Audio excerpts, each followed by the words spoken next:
Sa bawat isa.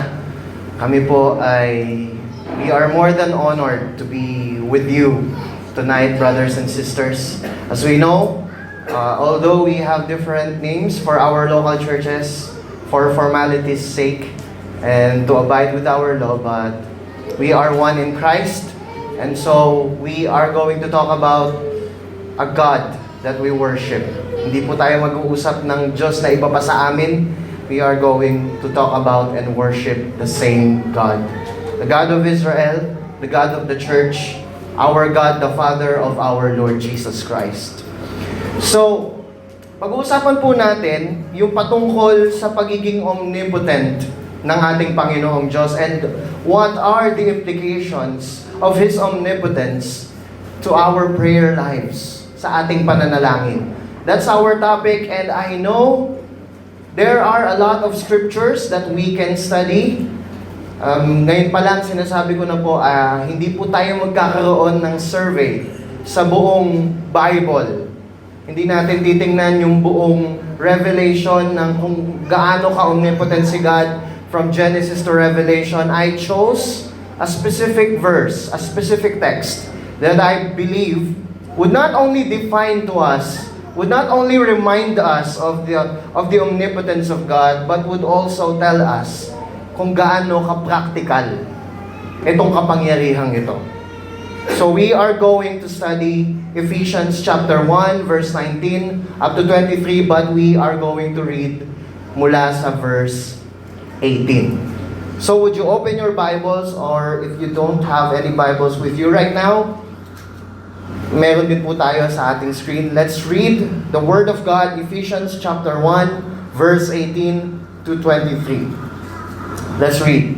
Having the eyes of our hearts enlightened, that you may know what is the hope to which He has called you, what are the riches of His glorious inheritance in the saints, and what is the immeasurable greatness of His power toward us who believe, according to the working of His great might, that He worked in Christ when He raised Him from the dead and seated Him at His right hand in the heavenly places, far above all rule and authority, and power and dominion, and above every name that is named, not only in this age, but also in the one to come. Yun po yung ating talata, mga minamahal na kapatid. Tutuloy na lamang natin po mamaya. But before that, I invite you all, let's come before the Lord in prayer. Father God in heaven, we thank you so much. Salamat sa pagkakataon that we are gathered here to worship you, to pray, to express our thanksgiving. Alam po namin ang mga bagay na ito, lahat ng mga bagay na ito ay mahalaga, nasusulat sa inyong mga salita. And we know, ito po ay kalakasan din namin, bukod sa katotohanan ng nakakaluwalhati sa inyo ang mga bagay na ito. So Father God, in this portion of this service, be with us. Holy Spirit, speak to us through your words. Be our teacher. Open our hearts sa mga realidad na aming pag-aaralan. That we would not understand these things merely in our minds, but instead, our hearts would be filled and our lives would be powerfully directed by your words. Maraming salamat po, Panginoong Diyos. We entrust everything to you. Be exalted in this moment of preaching of your word. In Jesus' name we pray. Amen. Mga kapatid, ang isang bagay na mahirap sa ating mga tao, hindi kagaya ng Panginoong Diyos, usually we don't manage power too well. Meron tayong tendency ng mga tao that if we become too powerful, may tendency pwede tayong maging aloof, pwede tayong maging abusive. We don't do well with power. Pero ang Panginoong Diyos, ang nakakamangha sa Kanya, we know it from divine scriptures. Mula sa Genesis hanggang sa Revelation, we know that our God is almighty. We know that our God possesses all power, all authority on heaven and on earth in Him. nasa Kanya. Makapangyarihan ang ating Panginoong Diyos. Sabi nga po ng isang matandang translation, He is high and lofty. Napakataas ng ating Panginoong Diyos. His holiness, His standards, everything about Him is just powerful. Pero nakakamangha sa Panginoong Diyos, despite His loftiness, He is very accessible. Nakakatuwa sa Panginoon na yung pagiging ultimately powerful niya ay hindi naging dahilan para maging mahirap siyang i-approach. His majesty was never a hindrance because of His grace for people to approach Him. From the beginning of time, from eternity to eternity, the plan has always been to gather a people for Him. Yun talaga ang plano ng Panginoong Diyos doon pa sa walang hanggan. Even before the foundations of the world was formed, God called us towards Him. Naunawaan po natin, He is a God of mercy. He is a God of grace. He is a compassionate God. We remember one time in the book of Exodus, when Moses asked for God to reveal His glory, nung pinakita ng Diyos ang kanyang kaluwalhatian, the number one thing that God revealed about Himself is He is rich in mercy. Ulitin ko po, hindi kagaya sa ating mga tao na kapag nakaamoy, nakahawak ng kapangyarihan, nagiging abusado tayo, delikado tayo sa kapangyarihan ng Panginoong Diyos sa kabila ng hindi maisalaraw ang kapangyarihan ay nanatili at nananatiling Diyos na malalapitan. Napakabuti ng ating Panginoon. Yun yung dahilan bakit may mapag-aaralan tayo ngayon na ganitong bagay. Because He is almighty and yet He is accessible. You can enter the throne of grace. Though those two realities na para bang magkasalungat are actually consistent and compatible realities. So let's talk about that. Pag-usapan po natin sa pamamagitan ng ating talata yung pagiging omnipotent ng Panginoong Diyos. First, we talk about His omnipotence. The first point that we would see from our text is this, that our God, our omnipotent God, ang meaning ng kanyang pagiging omnipotent is that He is exceedingly great in power. He is exceedingly great in power. Saan ko po nakuha yun? Let's read our text one more time. Ephesians chapter 1, verse 18 to 23. Dito sinama natin yung verse 18. Having the eyes of your hearts enlightened, that you may know what is the hope to which He has called you, what are the riches of His glorious inheritance in the saints? And here we go. So verse 19. And what is the immeasurable greatness of His power? Doon ko po nakuha yung ating unang punto sa pangungusap po na iyon. The immeasurable greatness of His power. Now, I'm not really a fan of making things really technical, but I think in this portion, it's very beneficial if we would do so. Tingnan po natin mga kapatid, yung phrase na yon. Let us look at the original wordings of those phrases, of that phrase. Yung mga words na bumubuo dun sa phrase na yan. Exceedingly great in power. Tingnan po natin, una mga kapatid, sa talata po natin sa ESV, ang ginamit pong salita ay immeasurable.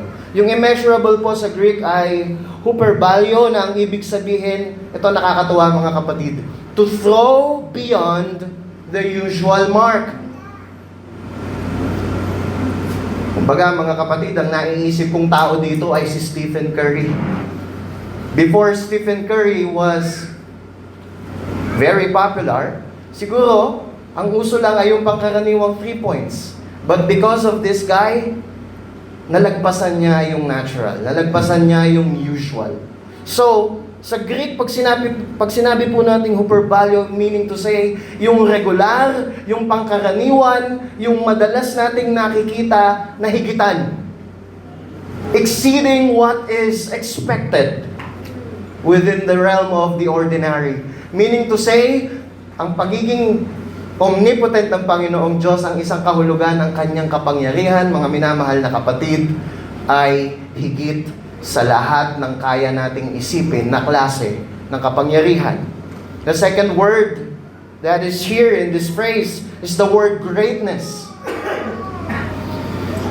Yung greatness, ang Greek word naman po niya ay megathos, na ang ibig sabihin po ay magnitude.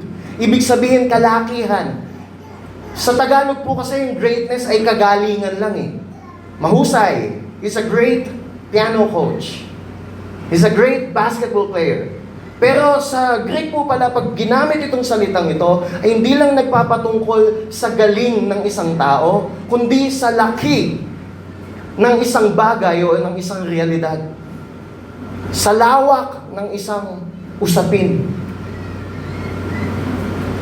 Pag sinabi nating usapin ng gasolina, usapin ng gobyerno, ano bang tingin natin dito? Ito ba ay mga bagay na maliit? Trivial ba ang mga bagay na ito? Or malaking bagay? So, ganun siya ginagamit. So, meaning to say, sinasabi po dito na hindi lang exceeding yung kapangyarihan ng Panginoong Diyos, He is also great in magnitude. But not only that, I think we are so familiar with this word. Yung power ay galing naman sa Greek word na dunamis. I think this is, again, very familiar with us.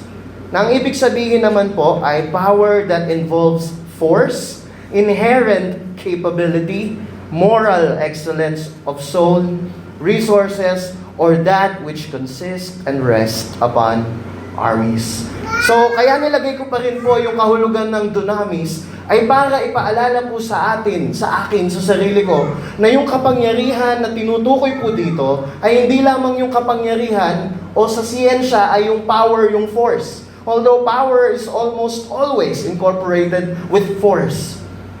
But the power of God is not only defined by how forceful He is.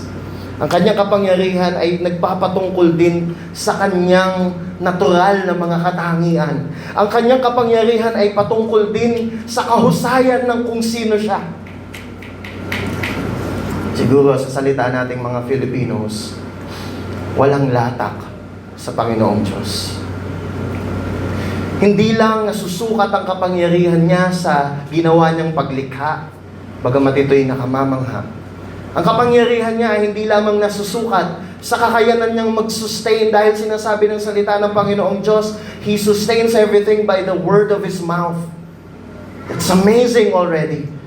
And yet, hindi lang yun. There's more. There's always more. In generation natin, including me, ang bilis nating mamangha. Namamangha ako sa isang anime character na pangalan ay si Gojo Satoru. Dahil siya ay generational genius dahil napakamakapangyarihan niya. Namamangha ako kay Thanos kasi nakuha niya yung lahat ng Infinity Stones. Ang bilis nating mamangha sa mga ganong bagay. At madalas, dahil naririnig natin kada linggo na ang Diyos ay makapangyarihan, nawawala yung sense of awe, yung sense of humble, trembling reverence sa kanyang kapangyarihan. But this is a reminder for me and for us. This is a very timely, it would always be a timely reminder for the church. That while nations are struggling with their power, palakasan ng atomic bomb, palakasan ng military strength, we have our God, the Almighty, ang may hawak ng lahat ng kapangyarihan. Siya ang naglalagay ng mga hari at nagpapatalsik sa kanila. He is all-powerful. This is a reminder for me and for us. Kamakailan lamang, yung aming pong tahanan, pinasok ng 2 drug addict. And for many days, even now, dahil although sinampahan namin ang kaso, nakakatuwa ang batas dito sa atin sa Pilipinas, ayun, malayang nakakapagtinda ng empanada. Siyempre, dahil nung sila ay nagwala dun sa loob ng aming property, nagbabanta, ubusin daw ang lahi namin. Ang lahi naman namin ay medyo palaban din. Salamat na nga lang din sa Diyos at nandun yung control nung pangyayaring yon at hindi namin nagawang gumawa ng krimen or pumatay. But my point is this, nandun yung fear, andun yung aming worry. May ilang araw na pag nalabas ako, lagi akong natingin sa mga kabataang medyo ka-itsura, kagayakan ng mga lalaki na yon. And I'm thinking of different things on how to defend my family. Now, I want to be careful here. Of course, we need to be wise. Of course, we need to be, kailangan nating maging handa to protect our families. I don't want to be hyper-spiritual here. Andun yung pag-iingat, andun yung dapat tamang gawin. But I was reminded, nasan ba yung labis kong pagtitiwala? Hanggang saan ba sa buhay ko kaya kong pagkatiwalaan na makapangyarihan ng aking Panginoon? Can I trust Him? Can I trust His power to protect us? After all my preparation and after all my intention to protect my family, can I trust Him? Na siya talaga yung tunay at lubos na makapag-iingat sa amin. This is the exceeding great power. Alam niyo mga kapatid, all throughout the Bible, we would run out of time if we would read each of the verses that talks about the power of God. But we have one here from the Old Testament, Psalm chapter 147 verse 5. Ano po sabi dito mga kapatid? Sabi po dito, great is our Lord and abundant in power. His understanding is beyond measure. So, ang unang kahulugan mga kapatid na ang ating Diyos ay omnipotent. Ang unang kahulugan ay ito, ang kapangyarihan niya ay higit sa lahat. Ang kapangyarihan niya ay pinakamalawak, pinakamalalim, pinakamataas sa lahat. At ito ay kapangyarihan na nagpapakita sa lahat ng anyo, sa katalinuhan, sa karunungan, sa kabanalan, sa lahat ng pinakamainam na bagay nating pwedeng isipin, ang kapangyarihan niya ay higit. That's the meaning of God's omnipotence. Now, the second point that we would see here, it would get more practical.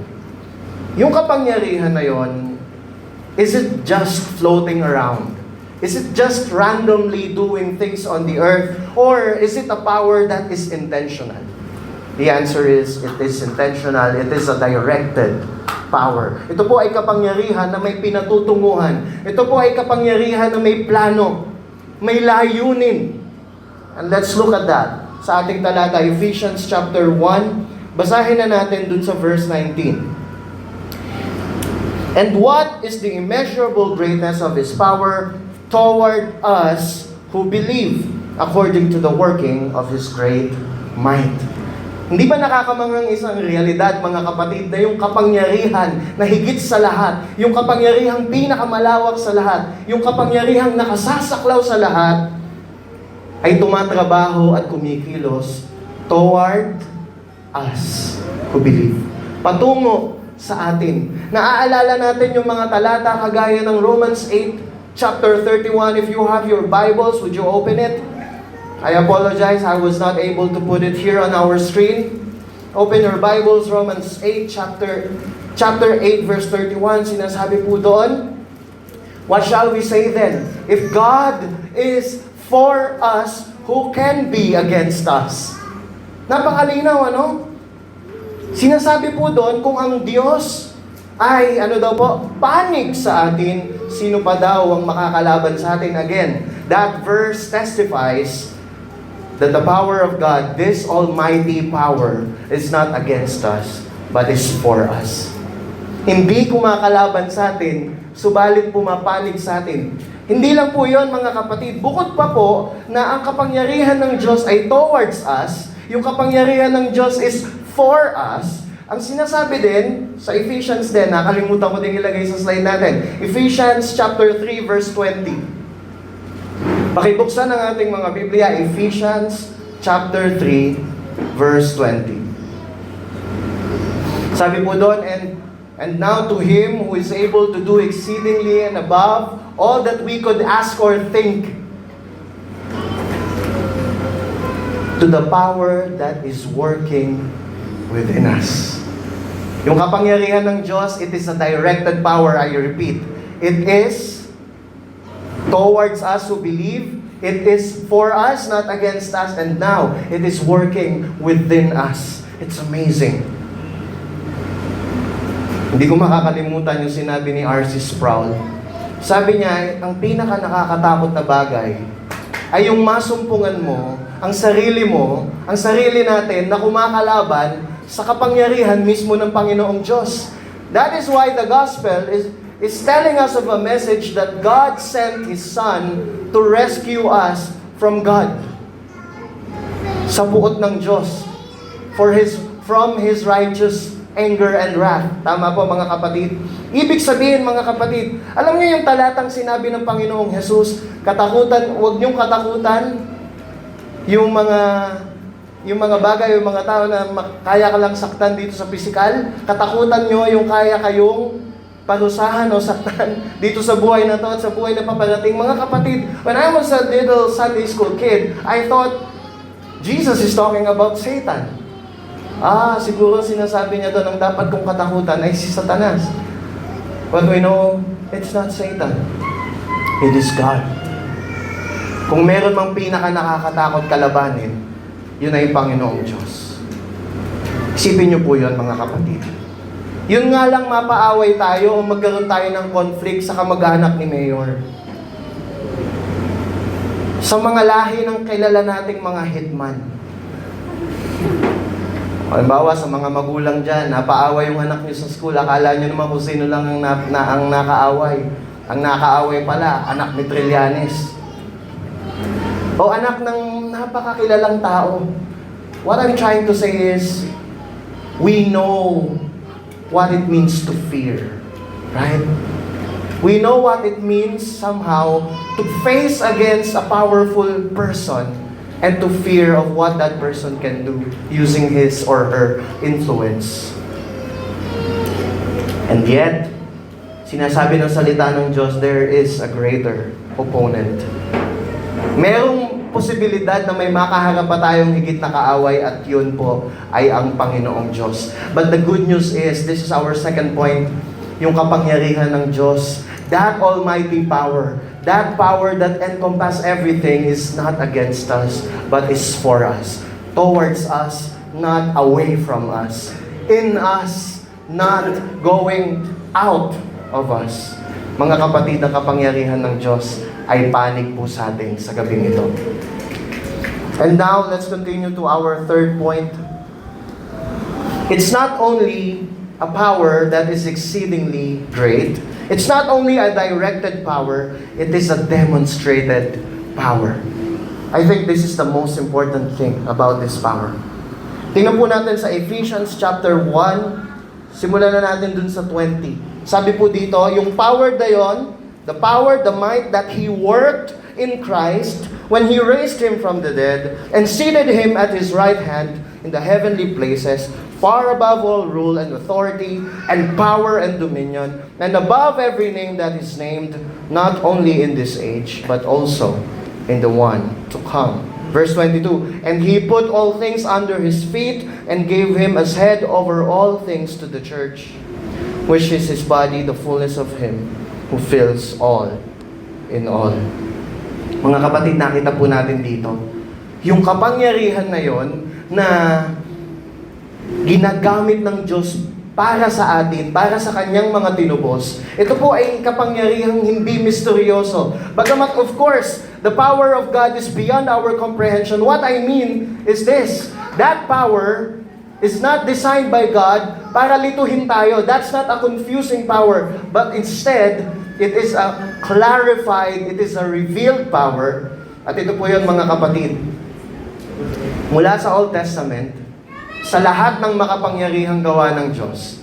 When we talk about the power of God, ano pong naiisip niyong story sa Bible? Brother JD, maybe the parting of the sea. Maybe yung nangyari kay Noah. Kasi isipin niyo yun, ang daming hayop, hindi sila nagkagatan. And they survived. Maybe the creation, bro. The creation of the world, that's powerful. And many more. And yet, in all of redemptive history, there is one event, there is one reality that most clearly expressed the power of God.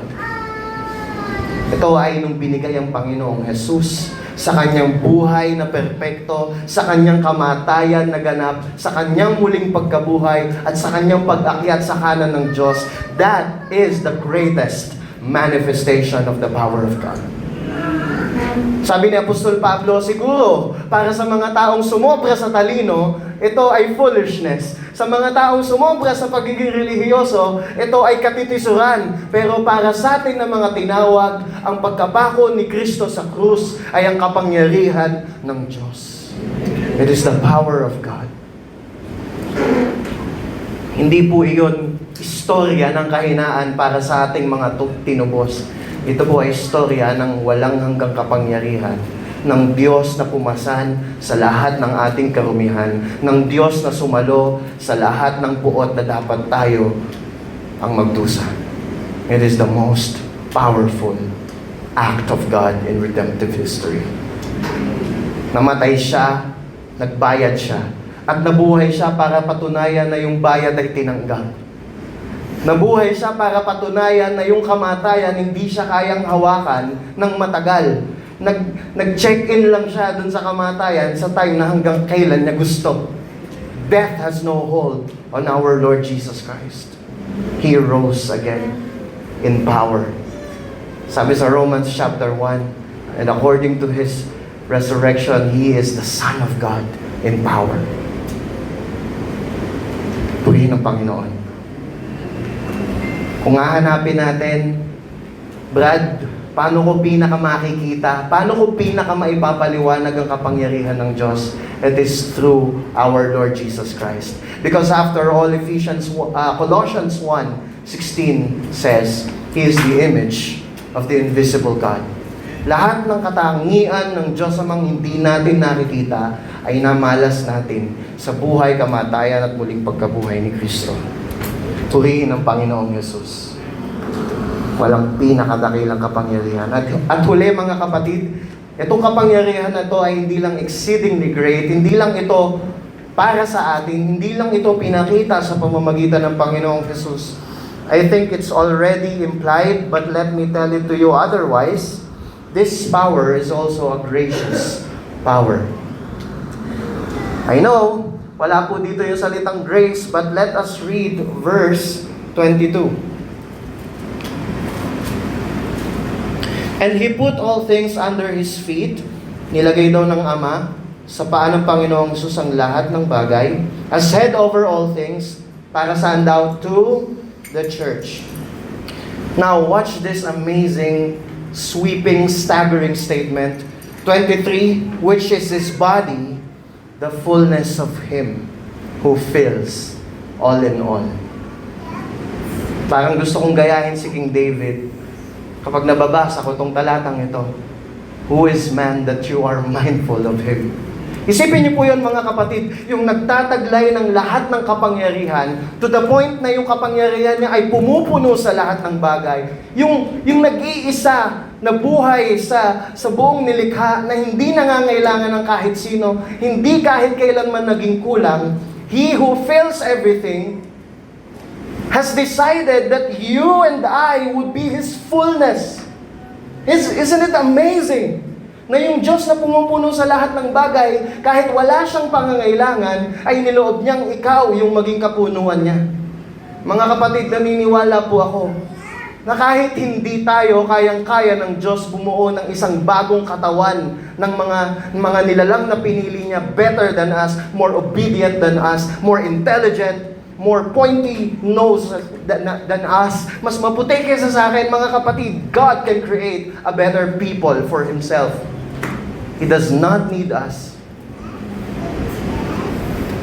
Pero pinagpasyahan niya na tayo, na mga kulang-kulang, hindi po sa na tayo na maraming pagkukulang at kahinaan, kasalanan, tayo na maraming pagkakamali, tayo na, sabi ni King David, pinaglihi sa kasalanan, Mga minamahal na kapatid, pinasya ng dakilang Diyos na pumupuno ng lahat ng bagay na ikaw ay maging kapunuan ng kanyang ulo at tayo'y maging kanyang katawan. Kamangha-mangha yun, mga kapatid. Kaya naman, kahit wala dyan yung salitang grace, yun na lang yung nagamit kong salita. Kung anong ipapaliwanag sa ganung bagay, that is grace. So, let's end with this. Let's end with practical implications. Practical implications to our prayer. Implication number 1. Yung implication number 1, mga kapatid, ito po ay kinuha ko dun sa verse 18. Kung mapapansin nyo po, kaya natin sinama yung verse 18 ay para ipakita po sa atin na itong bagay na binabasa natin, this phrase, sa bahagi ng Ephesians, this is a prayer. Ito po ay panalangin ni Pablo para sa mga kapatid.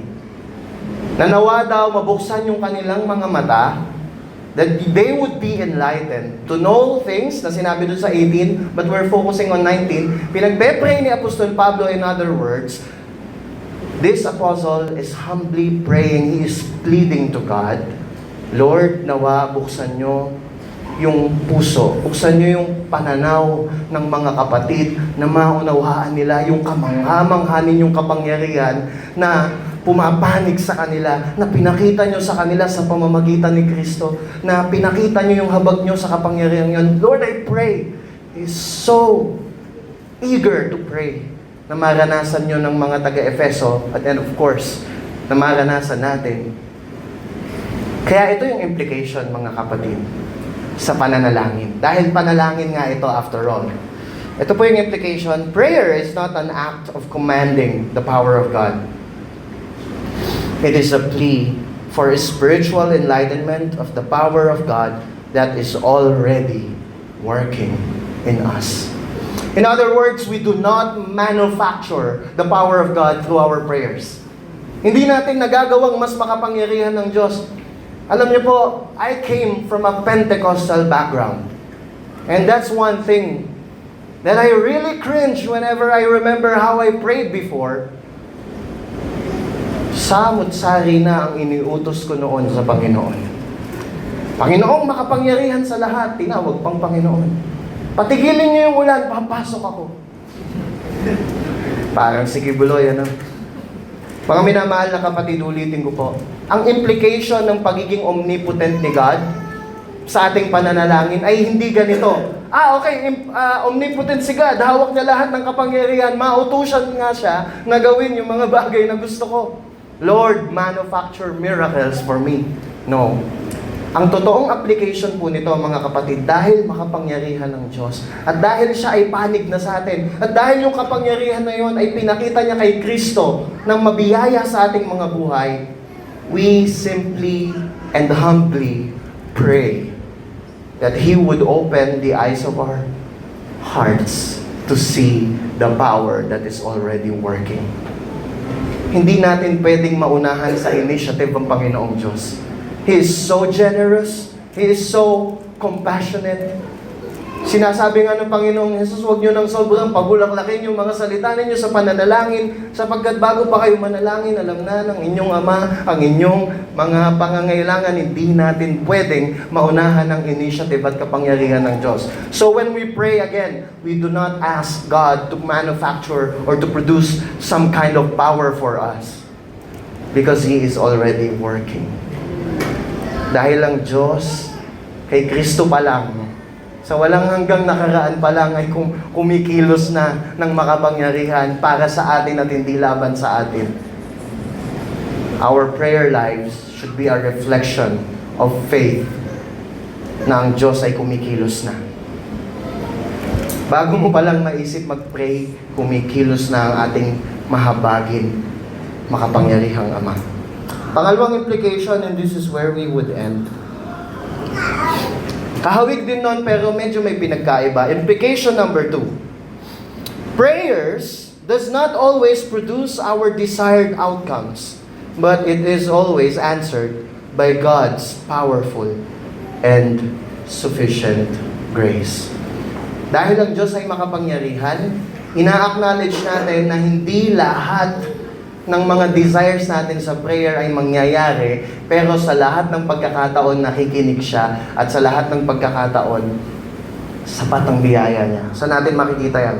2 Corinthians chapter 12, verse 7 to 10. Sabi po dito, this is the Apostle Paul talking about the great and mighty things that God has revealed to him. Pinapatunayan niya dito na legitimate yung kanyang pagiging apostle.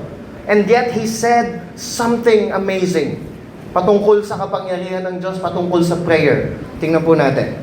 So, to keep me from becoming conceited, because of the surpassing greatness of the revelations, a thorn was given me in the flesh, a messenger of Satan to harass me, to keep me from becoming conceited.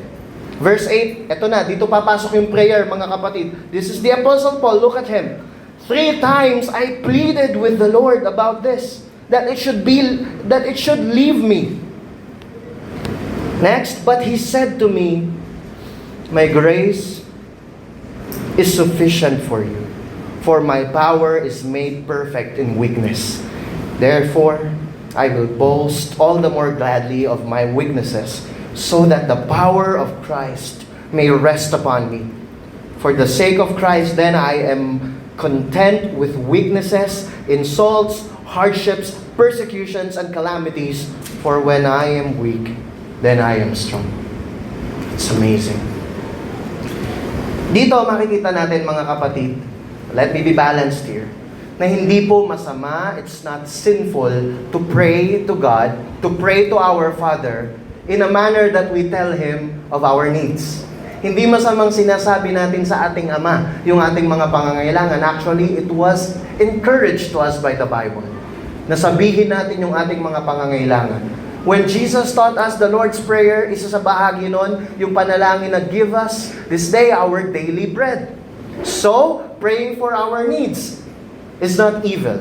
However, kasi nakita natin si Apostol Pablo mismo, Apostol na ito, mga kapatid. Siya mismo ay nag-pray ng kanyang request. Ang kanyang request, Lord, remove this thorn. Now, we don't know what that thorn specifically is. Sabi ng ilang mga Bible scholars, yung thorn na daw na yun ay yung kanyang sakit. Sabi naman ng iba, ay yun daw yung kanyang guilt dahil sa pinatay niya yung mga dating Christians. We don't know for sure. But one thing is for sure, that thorn is tormenting him. Pinapahirapan talaga siya kung ano man yung tinik sa laman niya na yun. So, kagaya natin, pag may mahirap sa buhay, pinagbabawalan ba tayo ng Diyos na ipanalangin mawala yung mga pahirap na yon? No. Yun nga lang nakita natin sa example ni Apostol Pablo. Apostol na ito, pero yung request niya, hindi pinagbigyan. Brad, akala ko ba, omnipotent siya? Gasino na lang kay Lord na alisin yung tinik na yon. Amen? We believe it would be very easy for God to remove whatever that thorn is in the life of Paul. That's easy. Pero mga kapatid, hindi niya tinanggal. Bakit? Dahil ang isang pagpapakita ng kanyang pagiging makapangyarihan, yung sinabi niya kay Apostol Pablo. Sabi niya, hindi ko yan tatanggalin. Gusto kong naandyan yan sapagkat gusto kong ipakita sa iyo na sapat ang grasya ko, na sapat ang pag-ibig ko, na sapat ang kapangyarihan ko. Gusto kong ipakita sa iyo, Pablo, na sa lahat ng nangyayari sa buhay mo, yung kapangyarihan ko, yung dapat mong pagkatiwalaan ng higit. Sapagkat kung kailan ka mahina, nandun yung kalakasan ko. At ang nakakatuwa kay Apostol Pablo, at dalangin ko sa sarili ko at sa bawat isa sa atin, mapatulad tayo kay Pablo kung paano niya tinularan ng Panginoon. Ang nakakatuwa sa kanya, pumayag siya. Payag siya. Sabi niya, okay Lord, sige, mula ngayon, I would boast all the more of my weaknesses. I would boast all the more of my need of you. Lalo kong ipagmamalaki na mahina ako dahil makapangyarihan kayo. Nakulang ako dahil sapat kayo. Mga minamahal na kapatid, ito po ang tunay na kahulugan ng Panginoong Diyos ay makapangyarihan sa ating pananalangin. Hindi natin siya kinukontrol, hindi natin siya dinidiktahan. Sa ating pananalangin, ito ay pagpapakita na ang ating Panginoon ay kumikilos na at ang Panginoon natin, siya pa lang sa ating buhay, sapat na. Tayo po'y manalangin. Ama, salamat po sa inyong mga salita na aming pinag-usapan. Panginoon, kung tutuusin, hindi kami karapat-dapat na mag-aral ng mga ganitong bagay. Subalit napaka-mabuti ninyo sa amin. Sagana ang inyong awa sa amin. Kung tutuusin din, Panginoon, sapat na kami ay inyong niligtas at pinatawad. Subalit yung malaman namin na ang kapangyarihan nyo ay tumatrabaho para sa amin at hindi laban sa amin. Ito ay labis na grasya. Ito ay higit na biyaya. At Panginoon, hayaan nyo po na ang maging epekto nito sa aming mga buhay ay patuloy na pasasalamat. Patuloy na pagtitiwala sa inyo, Panginoon. At walang hanggang pagsamba sa aming makapangyarihang Diyos. Gayon din, Panginoon, sa mga bagay na napag-usapan namin, dalangin namin, sa aming pananalangin, sa aming pagtitiwala sa kapangyarihan ninyo, hayaan ninyo ng inyong bayan, hayaan ninyo ng inyong mga anak ay humayo, ipangaral ang kapangyarihan na ito. Ipangaral ang kapangyarihan ninyo na magligtas ang Ebanghelyo. We pray that we would be a church that heralds your gospel. Maraming salamat. Ito po ang aming